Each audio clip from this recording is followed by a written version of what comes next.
कहानी की शुरुआत हमारी मुख्य पात्र अस्का को दिखाने से होती है, जो तेजी से स्कूल की तरफ भाग रही होती है क्योंकि वह लेट हो चुकी होती है। रास्ते में उसकी नज़र 120 फॉक्स पर पड़ती है, जो इंसानों जैसे दिखते हैं लेकिन उनके अंदर जानवरों जैसी खूबियां होती हैं। वह मन ही मन सोचती है, लगता है मैं कुछ ज्यादा ही देखने लगी हूं, लेकिन ज्यादा ध्यान नहीं देती और स्कूल की ओर बढ़ जाती है। फिर सीन स्कूल में शिफ्ट होता है, जहां टीचर बीस्ट फॉक्स के बारे में बता रहे होते हैं। उन्हें एक एक्सपेरिमेंट के तौर पर बनाया गया था और वे पास के एक स्पेशल एरिया में रहते हैं। उनकी संख्या करीब 3000 है। टीचर बताती हैं कि अब उन्हें इंसानों की तरह पढ़ने का मौका मिलने वाला है। तभी एक लड़की पूछती है, क्या वे बहुत एग्रेसिव नहीं होते? टीचर जवाब देती हैं कि सरकार ने सब जांच लिए हैं, अब सब सेफ है। और वहीं दूसरी तरफ जब अस्का स्कूल पहुंचती है तो गेट बंद मिल जाता है। वह पीछे की दीवार से चढ़ने की कोशिश करती है। नॉइस। तभी उसे एक लड़का दिखता है जो कहता है, लगता है तुम भी लेट हो। वह उसकी मदद करने आगे बढ़ता है। तभी अस्का को एहसास होता है कि वह लड़का एक बीस्ट फॉक्स है। दोनों का आई कांटेक्ट होता है और वह लड़का उसका हाथ पकड़कर दीवार के ऊपर चढ़ जाता है। फिर वह मुस्कुराकर कहता है, नॉइस, थैंक यू, और अंदर चला जाता है। अस्का डर जाती है क्योंकि सब कहते हैं कि बीस्ट फॉक्स खतरनाक होते हैं। वह क्लास में पहुंचती है, जहां उसके दोस्त उसको चिढ़ाते हुए कहते हैं, आज फिर लेट। अस्का बताती है कि उसने एक बीस्ट फॉक्स देखा जिसने उसकी मदद की। तभी टीचर अंदर आते हैं और नए स्टूडेंट को बुलाते हैं, जो कि वही बीस्ट फॉक्स वाला लड़का होता है जिसका नाम हेडका होता है। क्लास में सब हैरान रह जाते हैं। टीचर हेडका से कहते हैं, तुम अस्का मारी के बगल में बैठो। यह सुनकर हेडका अपनी सीट पर बैठ जाता है और अस्का थोड़ी नर्वस महसूस करती है। थोड़ी देर बाद कुछ स्टूडेंट्स हेडका की फोटो लेने लगते हैं। तभी एक लड़का मजाक में पूछता है, क्या तुम जानवरों से बात कर सकते हो? तो यह सुनकर अस्का डर जाती है कि कहीं वह गुस्सा ना हो जाए, लेकिन पास खड़ा युकी हीरो उस लड़के को डांट देता है। हेडका हंसते हुए कहता है, नॉइस, मैंने आज तक कभी किसी डॉग को नहीं देखा, लेकिन अगर कभी मिला तो बात जरूर करूंगा। सब थोड़ा अजीब महसूस करते हैं, लेकिन युकी हीरो मुस्कुराकर कहता है, मुझे तुझसे मिलकर अच्छा लगा। फिर कुछ देर बाद घर लौटते वक्त अस्का सोचती है कि उसकी जिंदगी तो नॉर्मल है, लेकिन हेडका के लिए नॉर्मल कुछ और ही होगा। नॉइस। तभी वह देखती है कि कुछ लड़के हेडका को परेशान कर रहे हैं। वे बोलते हैं, अब क्या करेगा तू? लेकिन हेडका शांति से कहता है, मैं बस घर जाना चाहता हूं। फिर भी वे उसे जाने नहीं देते और मजाक उड़ाते हैं। तभी वहां अस्का पहुंचती है और गड़बड़ में हेडका फिसलकर पानी में गिर जाता है।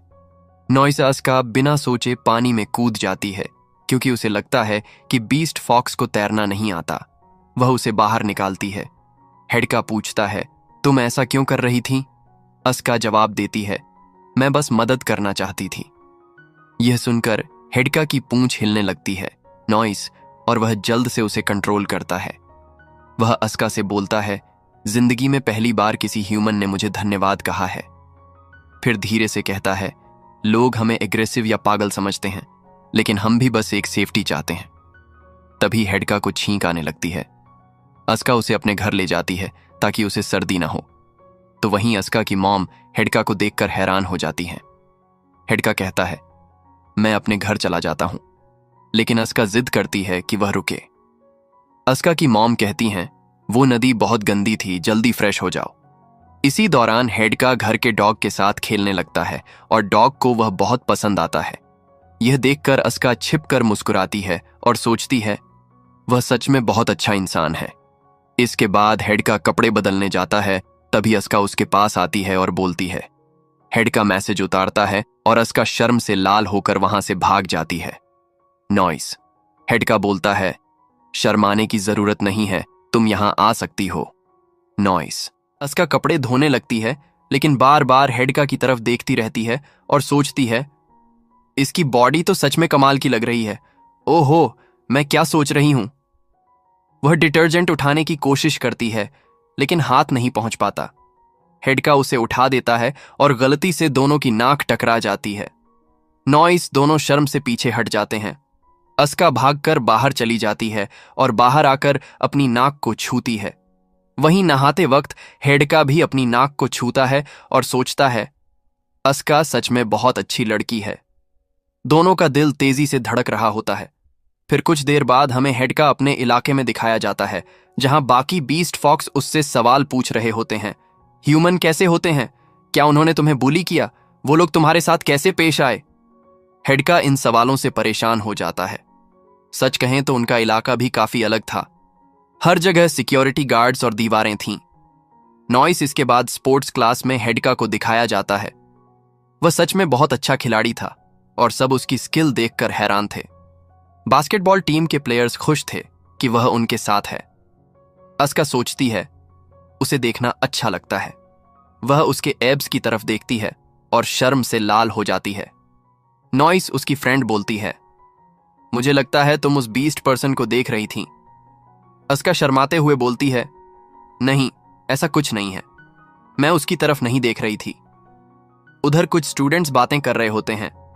ये तो अनफेयर है, उनकी टीम में एक जानवर है, हम उनसे कैसे मुकाबला करेंगे? नॉइस। वे लोग हेडका का मजाक उड़ाते हैं। इसके बाद बॉल फेंकने की बारी अस्का की आती है। हेडका उसकी मदद के लिए आगे आता है, उसकी गेम की तारीफ करता है और बताता है कि वह स्पोर्ट्स में हमेशा अच्छा रहा है। अस्का सोचती है, हेडका तो कितना क्यूट लगता है। नॉइस। वह सोचती है कि उसे उससे और बात करनी चाहिए।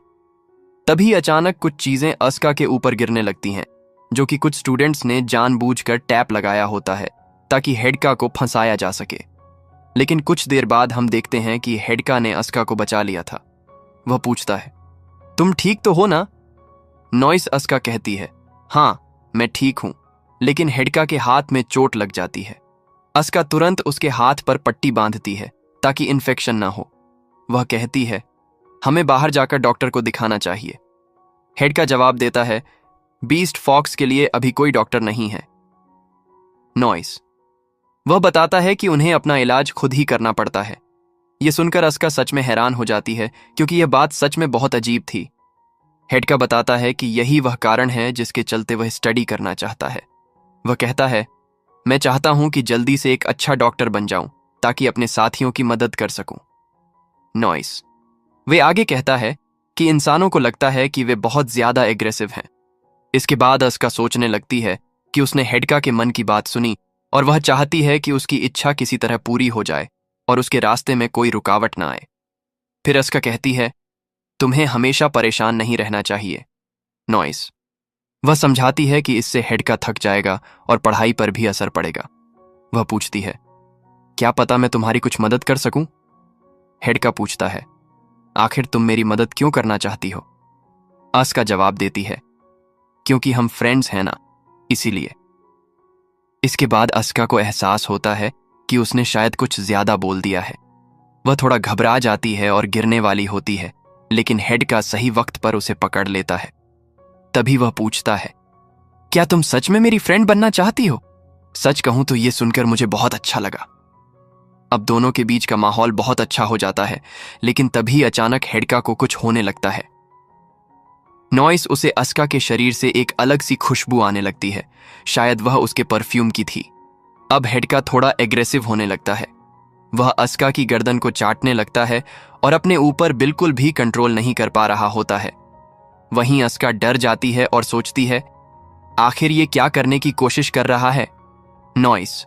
वह महसूस करती है कि वह हिल भी नहीं पा रही है। युकीहारा वहां आ जाता है और दोनों को आवाज लगाता है। उसकी आवाज सुनते ही हेडका अपने आप पर कंट्रोल कर लेता है और अस्का से दूर हट जाता है। खुद को रोकने के लिए वो अपने ही हाथ को काटने लगता है। अस्का उसे शांत करने के लिए आगे बढ़ती है, लेकिन हेडका कहता है, दूर रहो, मुझे टच मत करो।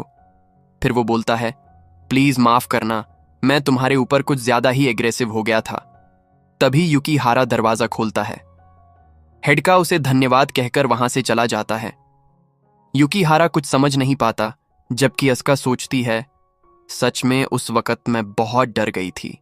इसके बाद हेडका अकेला दिखाया जाता है, जो खुद को शांत करने की कोशिश कर रहा होता है। वो सोचता है, वह बहुत स्ट्रांग है, लेकिन मेरे अंदर जो फीलिंग्स हैं वो नहीं होनी चाहिए। तो वहीं दूसरी तरफ अस्का युकीहारा के साथ चल रही होती है। युकीहारा पूछता है, अस्का, वहां क्या हुआ था? अस्का चुप रहती है। युकिहारा मुस्कुराकर कहता है, ठीक है, अगर नहीं बताना चाहती तो कोई बात नहीं। अस्का सोचती है, उस वक्त मेरा हार्ट भी बहुत तेज हो गया था। फिर वो पूछती है, क्या ऐसा हो सकता है कि कोई जानवर इंसान से प्यार करे? युकिहारा हंसकर कहता है, अगर दिल सच्चा हो तो कुछ भी मुमकिन है। अस्का कहती है, थैंक यू, मुझे अब अपने आप पर कंट्रोल रखना होगा। फिर सीन शिफ्ट होता है, जहां कुछ गंदे हेडका की किताबें फेंक रहे होते हैं और कहते हैं, ये सब गॉर्बेज हैं। यह देखकर अस्का और युकिहारा रुक जाते हैं। युकिहारा आगे बढ़ता है और बोलता है, तुम लोग क्या कर रहे हो? तभी सफेद बालों वाला एक लड़का कहता है, क्या तुम भी हमारे साथ ज्वाइन होना चाहते हो? युकिहारा जवाब देता है, ये किताबें हेडका की हैं, इन्हें वापस कर दो और उसका फोन भी। वो सफेद बालों वाला लड़का मुस्कुराकर कहता है, तुम्हारी क्लास में एक जानवर आ गया है, इसलिए पावर का बैलेंस बिगड़ गया है। युकिहारा उसकी बात समझ नहीं पाता। वो आगे कहता है, अगर कोई जानवर इंसानों की तरह जीने की कोशिश करे तो ये देखना दिलचस्प है। अस्का मन में सोचती है, मैं भी चाहती हूं कि सब उसे नॉर्मल समझें। तभी वो लड़का कहता है, तुम्हें उसे इंसान मानने की जरूरत नहीं है। वो हेडका की किताब को फेंक देता है, लेकिन अस्का उसे पकड़ लेती है। सब हैरान रह जाते हैं। अगली ही पल वो दूसरी किताब अस्का पर फेंकता है, जिससे वो गिर जाती है। लेकिन तभी सही वक्त पर हेडका आकर उसे पकड़ लेता है और पूछता है, तुम ठीक हो ना? वो कहती है, हां, मैं ठीक हूं। सफेद बालों वाला लड़का पूछता है, तू यहां क्या कर रहा था? हेडका शांत लेकिन सख्ती में बोलता है, कमजोरों की तरह एक्ट करना छोड़ दे और सीधा रह। लड़का उसकी बात सुनकर चुपचाप वहां से चला जाता है। युकिहारा हंसकर कहता है, हेडका, तू सच में कमाल है। लेकिन तभी हेडका गुस्से से बोलता है, क्या तुम लोग पागल हो? एक नोटबुक के लिए इतना रिस्क क्यों लिया? अगर कुछ हो जाता तो? अस्का मुस्कुराकर जवाब देती है, क्योंकि मैं चाहती हूं कि तुम्हारा फ्यूचर थोड़ा आसान हो जाए। उसकी ये बात सुनकर हेडका का दिल जोर से धड़कने लगता है। युकिहारा हंसते हुए कहता है, हेडका भाई, तू बढ़िया है, मैं तेरा दोस्त बनूंगा। स्कूल में अगर कभी मदद चाहिए हो तो मुझसे कहना। ये सुनकर हेडका खुश हो जाता है। फिर तीनों मजाक करने लगते हैं। युकिहारा उसके बालों को सहलाता है और उसका थोड़ा जेलस महसूस करती है। वह भी ऐसा करना चाहती थी क्योंकि उसके बाल बहुत सॉफ्ट थे। हेडका कहता है, थैंक यू, मुझे नॉर्मल इंसान की तरह ट्रीट करने के लिए। अस्का और युकिहारा बोलते हैं, हम सबको बताएंगे कि तुम बिल्कुल हार्मलेस हो। हेडका कहता है, तुम्हें ऐसा करने की जरूरत नहीं है। दोनों मुस्कुरा देते हैं। इसके बाद युकिहारा बोलता है, अगर वो लोग फिर से तुम्हें परेशान करें तो तुम कुछ मत करना, नहीं तो मुझे हाथ उठाना पड़ेगा। हेडका जवाब देता है, भाई उसकी जरूरत नहीं है। तभी युकिहारा उसके हाथ पर बाइट का निशान देखता है और पूछता है, ये क्या है? वो निशान देखकर अस्का को फिर से अजीब महसूस होता है। अगले दिन क्लास में युकिहारा एक पर्ची फेंकता है और पूछता है कि हेडका के हाथ में क्या हुआ। अस्का सब याद करने लगती है और सोचती है, शायद अब हमारे बीच एक दीवार आ गई है। इसके बाद सब युकिहारा के घर मीटिंग के लिए इकट्ठे होते हैं। वहां उसके भाई भी होते हैं जो हेडका को ध्यान से देखते हैं। युकिहारा उन्हें जाने को कहता है, लेकिन वो नहीं जाते। फिर वो पूछता है, तुम अस्का से दूर क्यों रह रहे हो? इस पर हेडका बताता है कि जल्द ही लूनर इक्लिप्स आने वाला है, जो मार्च से अप्रैल के बीच शुरू होता है। उस दौरान उन्हें सर्दी, कमजोरी और थकान महसूस होती है और 20 लोगों को इन चीजों से पूरी जिंदगी जूझना पड़ता है। हेडका कहता है, कभी कभी हम एग्रेसिव हो जाते हैं और खुद पर कंट्रोल नहीं।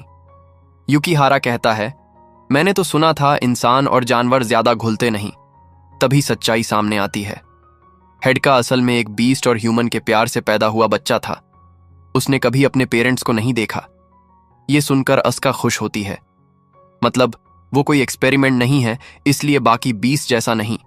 हेडका बताता है, आज सुबह मैंने खुद पर कंट्रोल खो दिया था, शायद अस्का को हर्ट कर देता।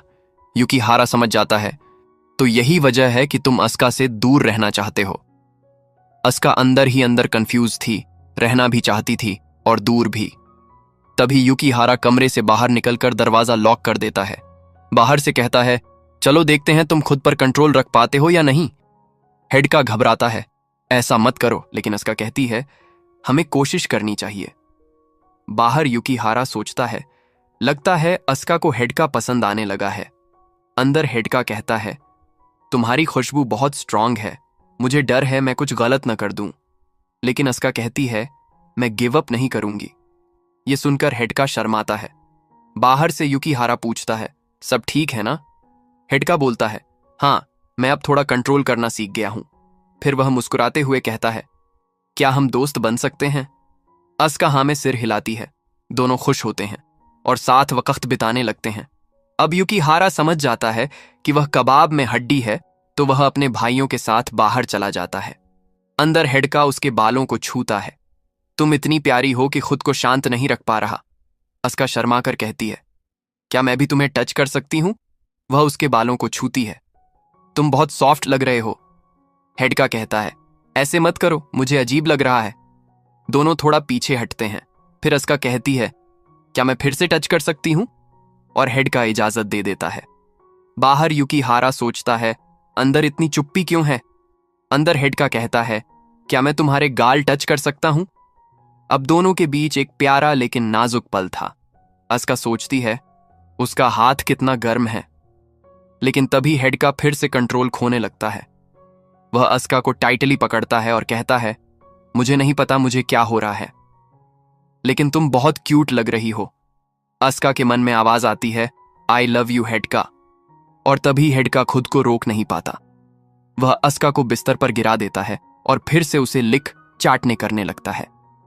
बाहर युकीहारा दरवाजा तोड़ने की कोशिश करता है, लेकिन उसके भाई रोकते हैं। अंदर अस्का डर के मारे बोलती है, प्लीज तुम्हें शांत होना होगा। हेडका याद करता है जब उसने आई लव यू कहा था और थोड़ी देर के लिए रुकता है, लेकिन फिर भी खुद को रोक नहीं पाता। वह अस्का के पैर पर काट करता है। उसे उसका स्वाद बहुत मीठा लगता है। वह सोचता है, मैं उसे हर्ट नहीं करना चाहता, पर शरीर सुन नहीं रहा था। आखिरकार अस्का हिम्मत करके उसे जोर से धक्का देती है और बोलती है, तुम्हें अपने आप पर कंट्रोल करना होगा। तभी युकीहारा दरवाजा तोड़कर अंदर आता है। हेडका कोने में बैठा होता है और उसने अपना जैकेट अस्का को पहना दिया होता है।